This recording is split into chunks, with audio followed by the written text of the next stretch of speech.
This is Hacking the Afterlife podcast with Jennifer Schaefer.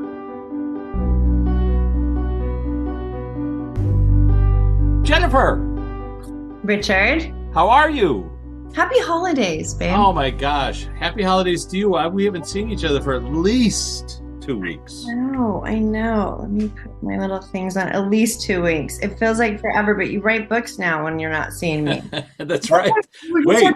You were just on George Norrie. I was. I was on Coast to Coast Tuesday night, and I spoke for 2 hours. You know, it's a little bit like our podcast because you and I both have this experience where we start talking, and then time goes by, and then it's over, and then you're like, "What did I talk about? You don't remember a thing." I am so happy that it's recorded because I don't. My friends are like, "You have no idea what you do and the impact because you don't remember." I'm like, I know. That's true.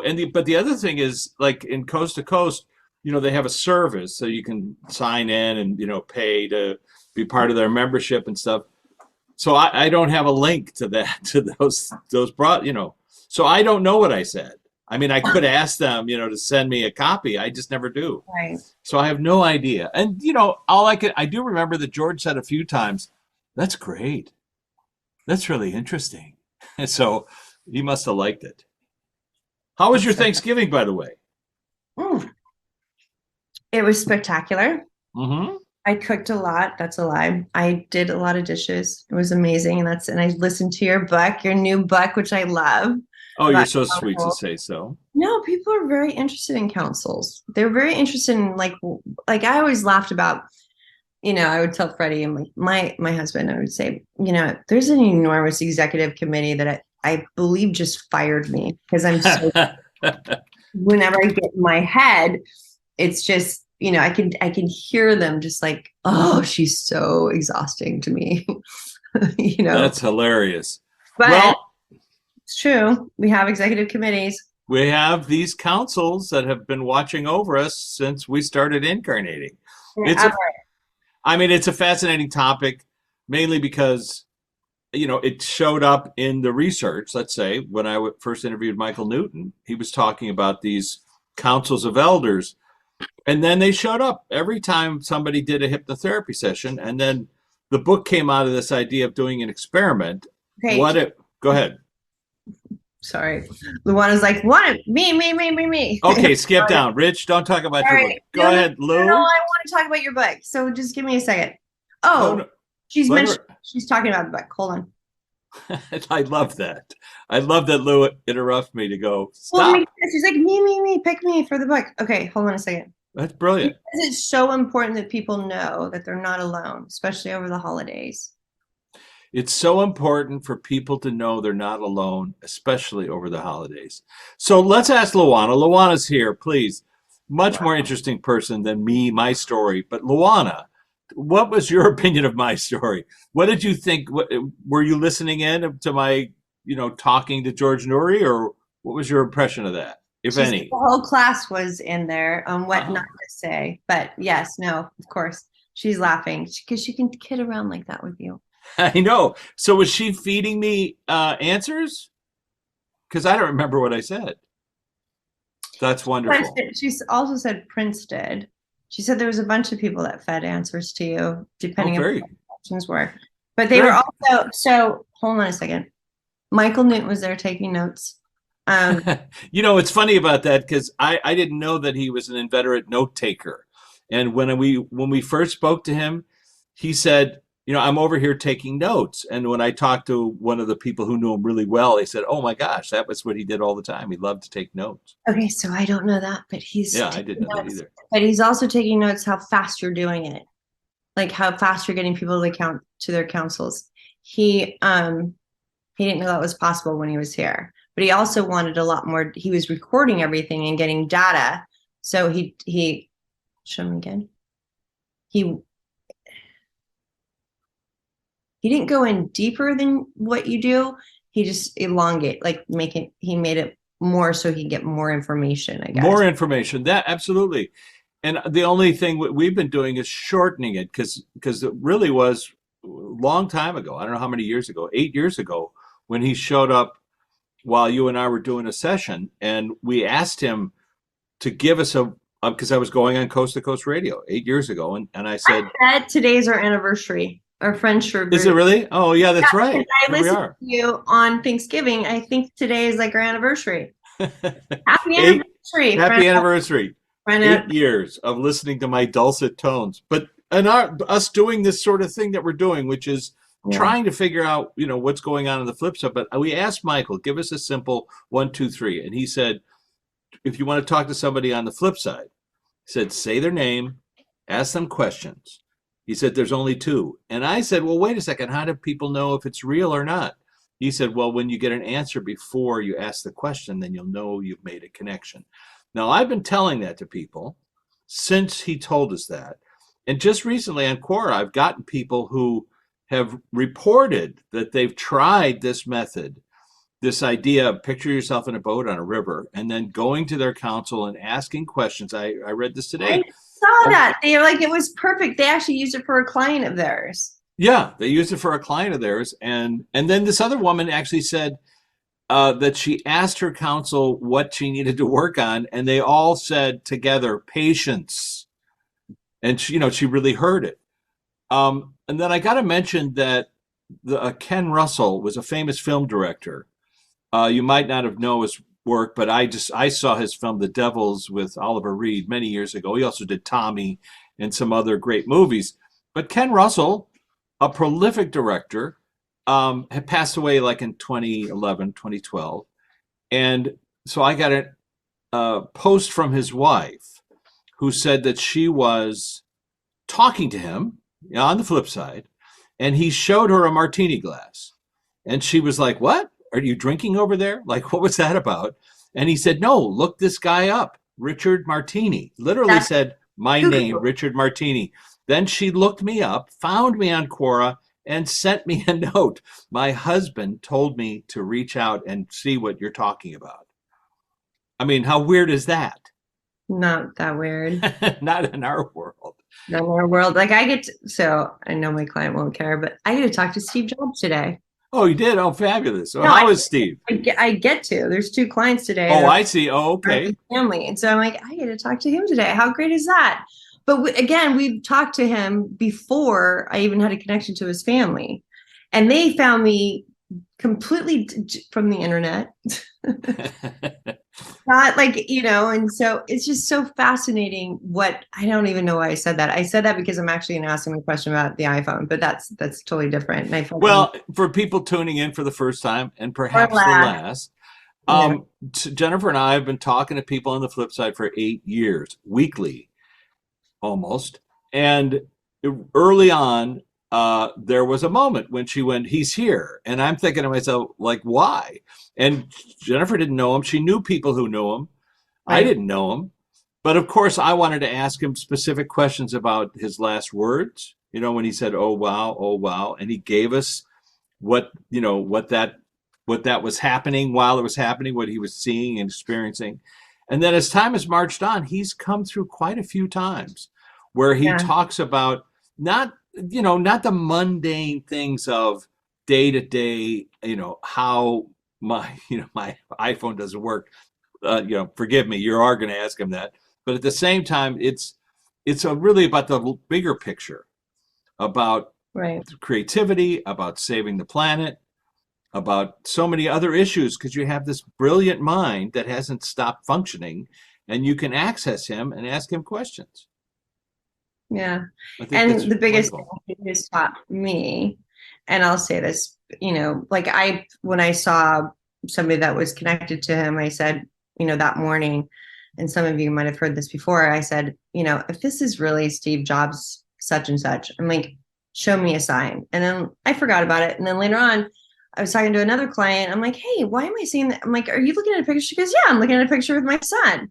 I'm like, can you tell me what that picture is about? And she goes, we're on the red carpet. My son was in the movie, the Steve Jobs movie. Oh, wow. He played his counterpart. And I'm like, what? And then I got shown that I was supposed to get a sign that very morning, for it. I'm like, what did you say? She goes, yeah, my son played his partner in the movie Steve Jobs.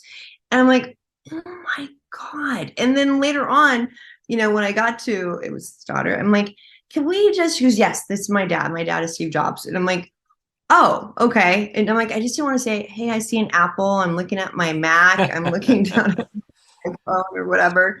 But again, it's about science. And so the reason why I said that, I'm sorry about that. The reason why I said that had to do with the fact that his biggest thing is believe it.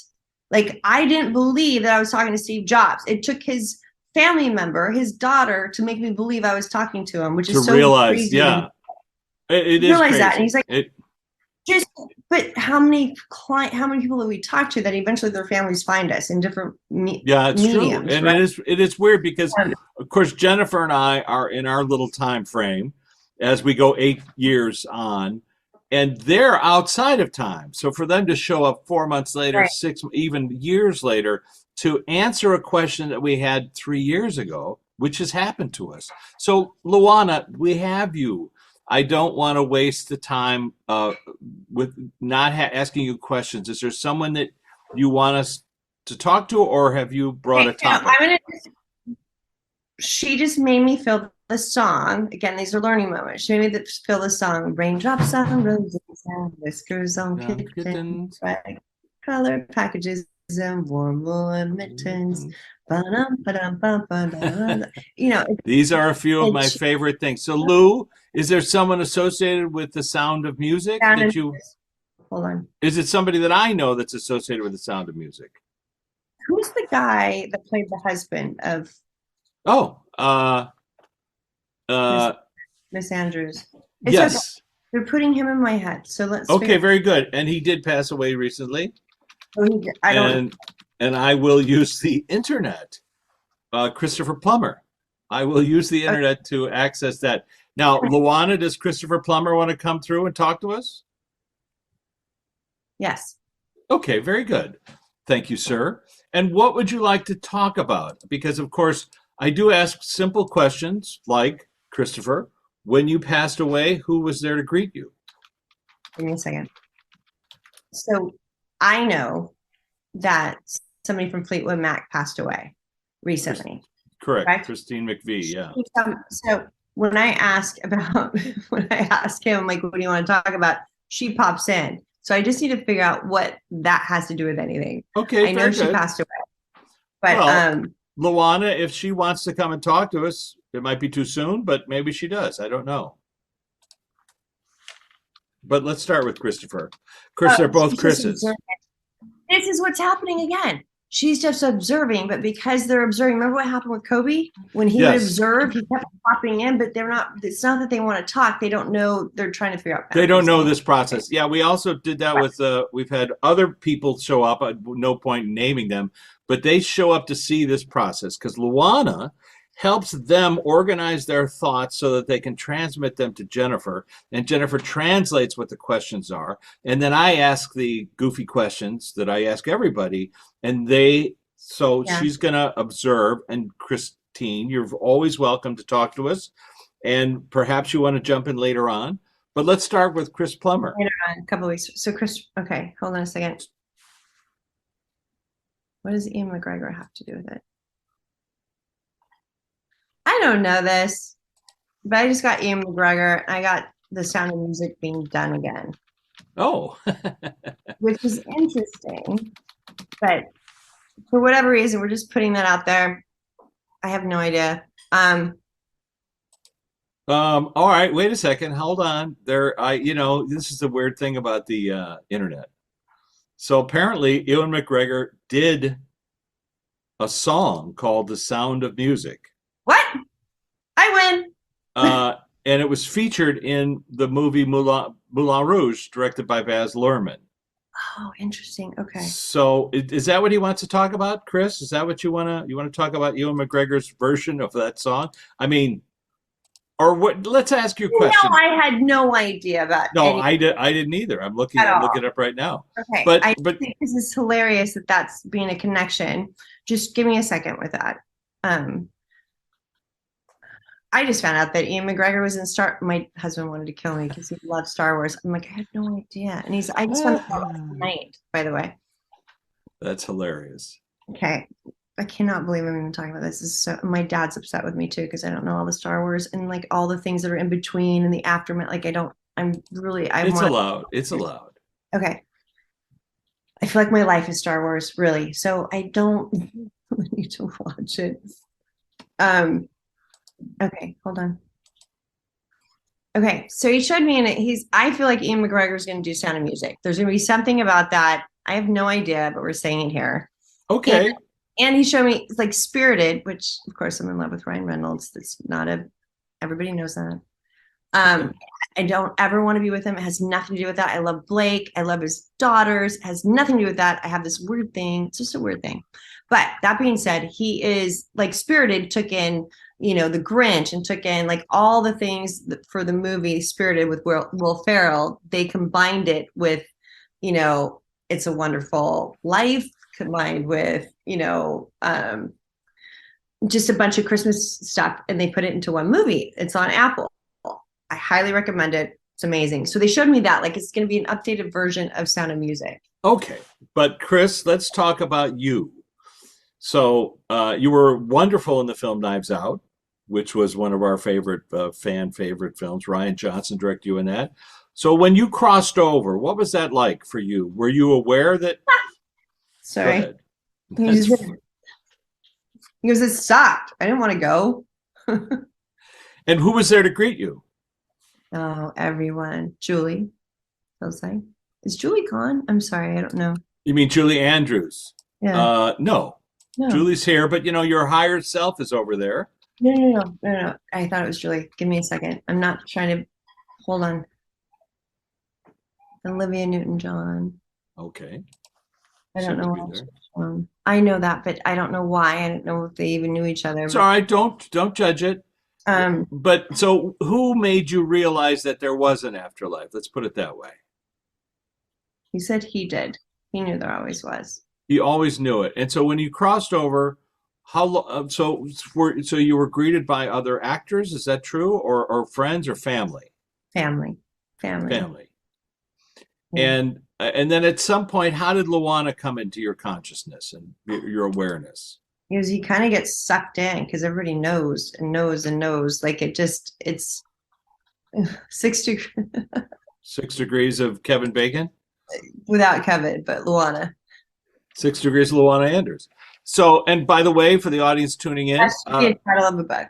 6 degrees. Luana is our friend who passed away in 1996, who turned me on to this research from the other side, and then eventually became sort of our moderator of our classroom on the flip side. So, Christopher, who are you? So what they're both trying to do, what I feel they're trying to do, is trying to get us through the holidays, and trying to give us the best way to look at the holidays and to look at because it can either be very sparkly and bright or very dark and.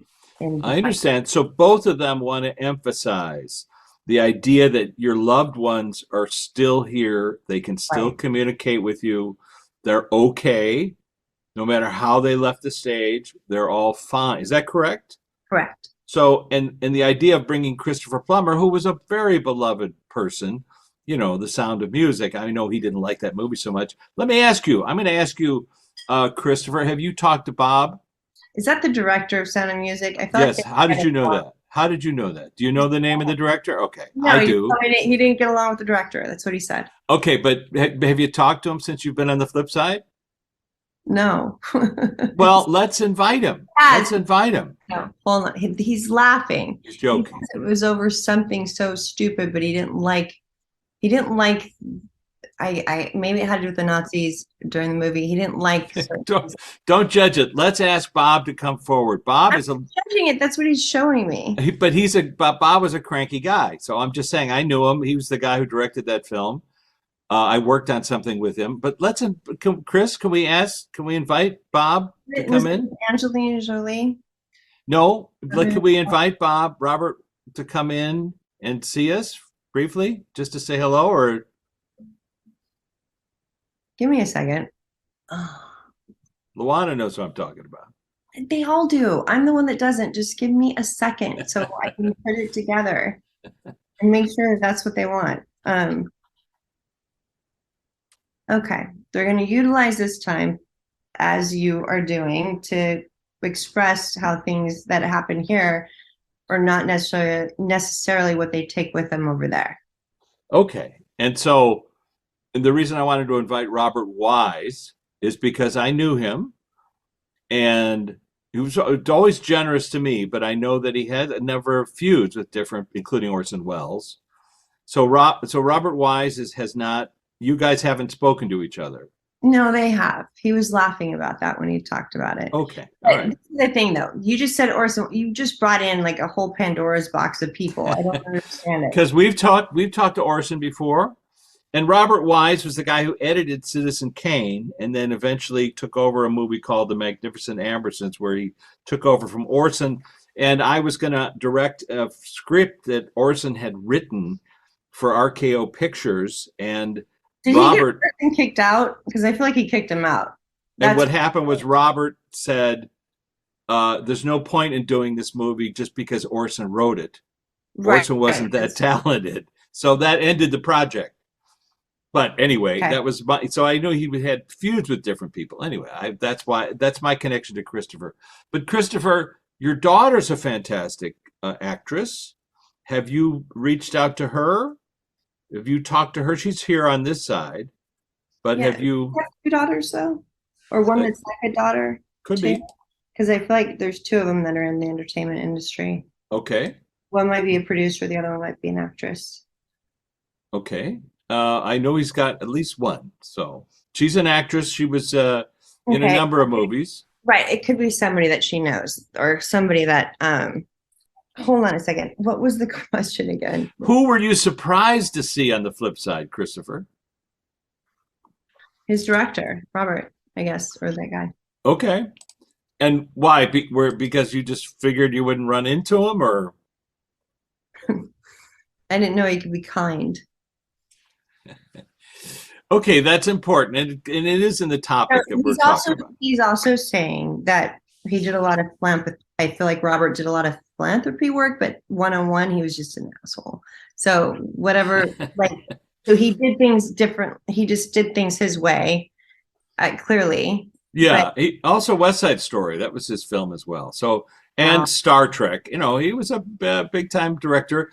Listen, he was a sweetheart to me. What can I say? I met his son. I think he's a sweetheart. I think that they didn't get along because of something that happened. Like I didn't know any of this. Of course, I have no idea that he was in a fight with his director. That's what he's saying to me. There's no way I could have known that. I don't either. I didn't know that, but it's interesting to hear because, and what the whole Ian McGregor thing about The Sound of Music. I think he's reinforcing who he is.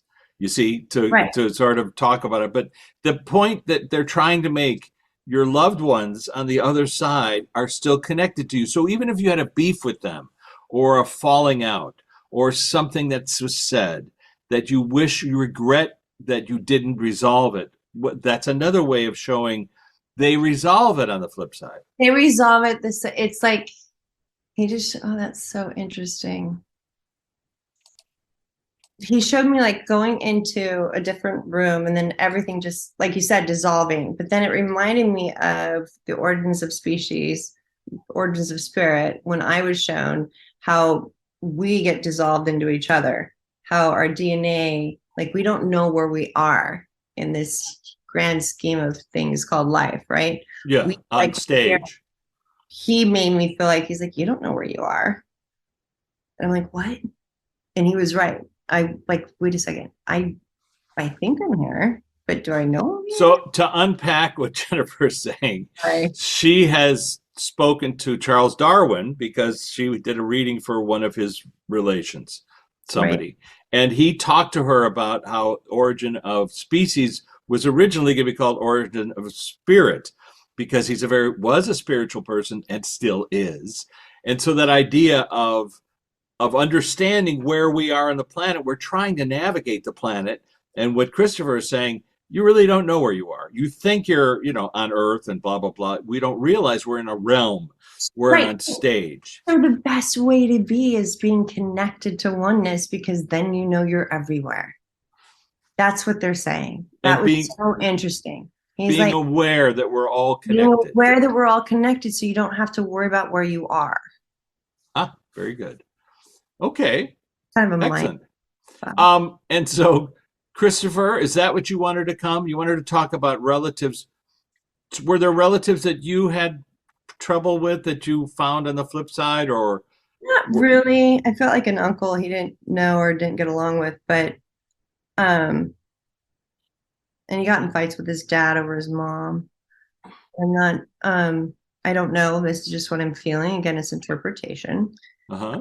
He said, relatively speaking, I had a great life. I just, and I loved acting. He goes, I think the actors and why this is actors are become successful if they love what they do is because they get interesting. Show me again.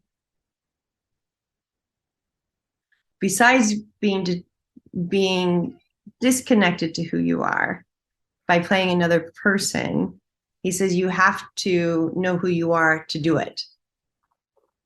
You have to know who you are in order to do it. In order to do it, to bring it through, to bring another person through. You have to find yourself in the actor, or you have to find yourself in the person That you're portraying. I know the Luana, who was a consummate actor, that and she's been in over 300 movies and TV shows. She got so caught up in characters that she played that she would take on their physical health, whatever that was. She would speak, she would sort of tap into who they were. Well, Luana, do you want to talk about that at all? And what he's saying, Christopher's saying about being a good actor? It's how actors are good empaths because you have to feel what the other character is like. And so if you're doing that constantly, you're just going to pick up on people that you don't like or pick up on people that well, you're picking up on that character of that person. And of course people who play bad guys in movies, they'll say, I have to find some good in this person. Go ahead. What was that? What was that? Who wants to come through and talk to us, Lou? I just saw Heath Ledger. Okay, very good. Please come through, Heath. You even asked me who played, Please. Okay, but let's get down. I know somebody that worked with Heath. He was a makeup artist. It was a very kind fella. And so Heath, I don't think have we spoken to you before, sir? No. But he says that makeup artist saved him a couple times by making, I don't know why, but he says. I understand. I know what he means. Okay, and then he's sharing with me that in regards to acting and portraying someone, he said it was an easy role for him because he was already there. But he didn't get out. Like there's a time limit to get out of things or to snap out of things, and he had his own like demons, I guess you could say. Well, from what the makeup artist told me at the time is that you were working on that movie sort of nonstop, 24/7, and they were working until you were constantly up all night. And I know they let you take some medicine, Ambien, to help you sleep, but you were also taking other medications. And apparently, now correct me if I'm wrong, the process was that you had taken a full round of your whatever you're supposed to be taking, and then you woke up forgetting that you had taken them and took them again. Is that what happened? So Jennifer tapped her nose. That means that's correct. So Heath, what do you want to say let's first ask your family. Locked up is what he said. Well, okay. He loves his family. He says did his daughter remarry or something? Or did someone get married?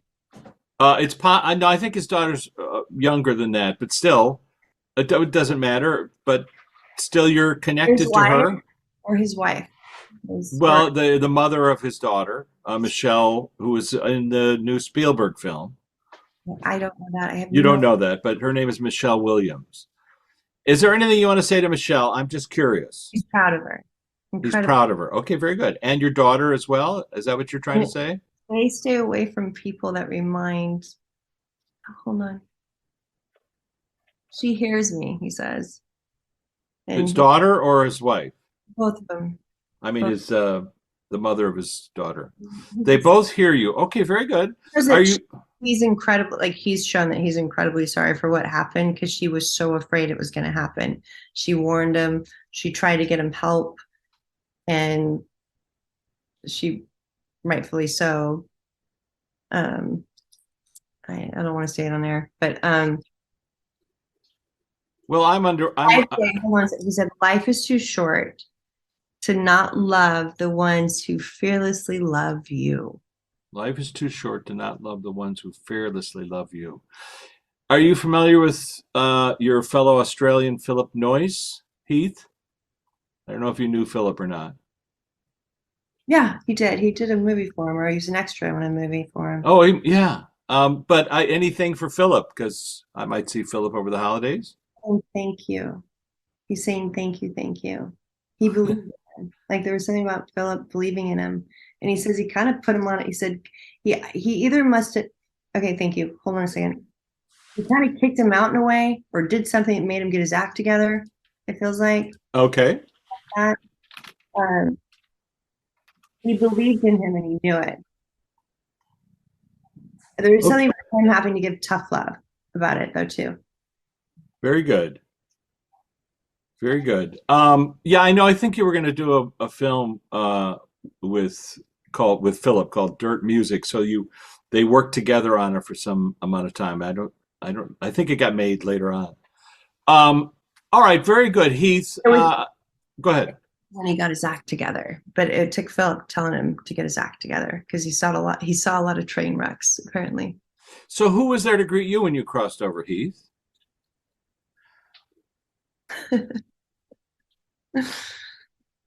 Our number one talk show host over there, Jimi Hendrix. Really? Are you serious? That's Lou. Is he teasing us, or is this like somebody? I can't tell if he's teasing us because it was just. But this is the thing. Give me a second.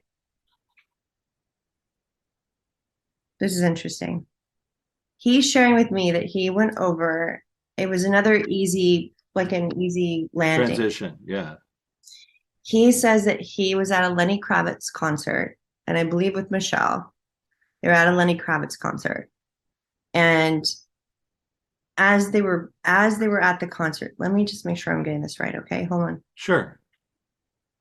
And then Jimi Hendrix came on. Why they were at the Lenny Kravitz concert, and that's when he knew something was wrong. Yeah, like why is he here? And do you remember what he was playing, or you remember the song he played? I always like to ask that. I don't know. Something with Sunshine. I don't know. I just saw Sunshine. Okay. Very good. Showing me Sunshine in the background, so it was this like part of an album. Oh, it was an album cover, like a weird, like a sun with different colors, rays. Oh, okay. I think I know which one he's talking about. I can't think of the name of it. And so, who were you surprised to see over on the flip side, Heath? Oh, all his animals, it feels like from when he was younger. And I feel like he's saying his unborn sister. So there's something that had to do with a sister that. Very powerful. Yeah. And he said that she was okay and that everything was fine. Very powerful. And so you're saying you met a sister who hadn't been born, but you knew that she was your sister. She wasn't there on Earth, but she was here with him at the same age she would have been if she was born. Was she a twin or just a sister? I'm sorry to ask, but it's one of those things we can look up. It feels like a sister that was from a different marriage or a different relationship. Okay. Anything you want to say to your family, who, of course, they still exist, aside from your, he's relationships. Just so happy for him. He can feel their happiness. And what's a way to connect with you? He knows that they're honored. He knows that they're honoring him. That they're honoring him. I know that they have they do have some kind of a foundation on his behalf. Mm-hmm. So what's a good way for people to connect with you, Heath? Ask. And Christopher, I'm going to go back to you. You show me looking at like cards or like pictures or whatever. Like a photograph. Yeah, like a photograph. Like a photograph. Okay. And Heath, let's just talk about this for a second. I've heard this in the past. Photographs are like a portal. because it's literally space and time that's been captured on paper or on a screen. It's what?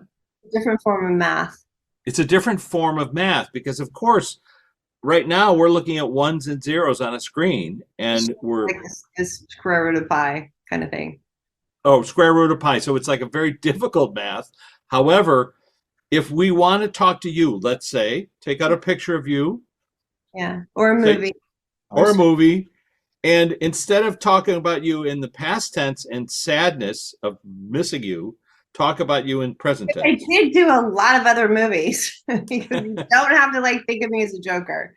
He goes, no, that's true. They that one I can't think of those. Broken Back Mountain or back. Yeah, Brokeback Mountain. Very good. And there was also the one where you were, I think it's the first knight or something like that. You were a knight, and the director, somebody from LMU Film School, wrote and directed that one. I'll think of it in a second. I can't believe I have to go. Oh, we're gonna have to go. Okay, I can't look that up. All right, so listen, Christopher, any last words that you want to say? I mean, I didn't mean to interrupt you. We just hadn't talked to Heath before, but you're always welcome. Never is bad. That's why he gave me that song again. Raindrops on roses and whiskers on kittens. Okay, right. Nothing is ever bad. Is that correct? No, it's only bad when you put something to it. So a lot of times we pick up things that are not ours. They're not, like, we have people that are in pain. There's a lot of people in pain right now. I know this from a lot of people. Your work, yeah. Work. It's been a little bit crazy right now. But he says that but with yourself, remind yourself it's not you. It's not you that's in, like, it's not you that's in pain. And in order to help the planet, you need to show the love for everybody that is in pain. But you don't have to take it on, because then you let go of the pain and focus on the love. And what about Heath? Is any last words you'd like to say? Don't get into character. Be your own character. Brilliant. Don't get into character. Be your own character. And Luana, our moderator, anything you want to say to us? They all like screamed it, love, love. Love, love, which we heard from Robin Williams. Thank you so much, class.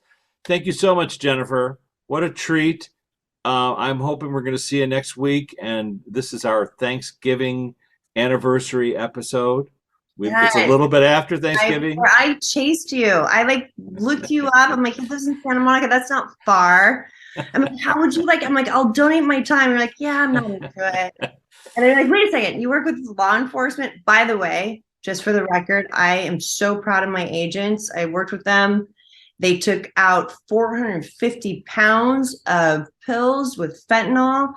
I am so proud of them. That's brilliant.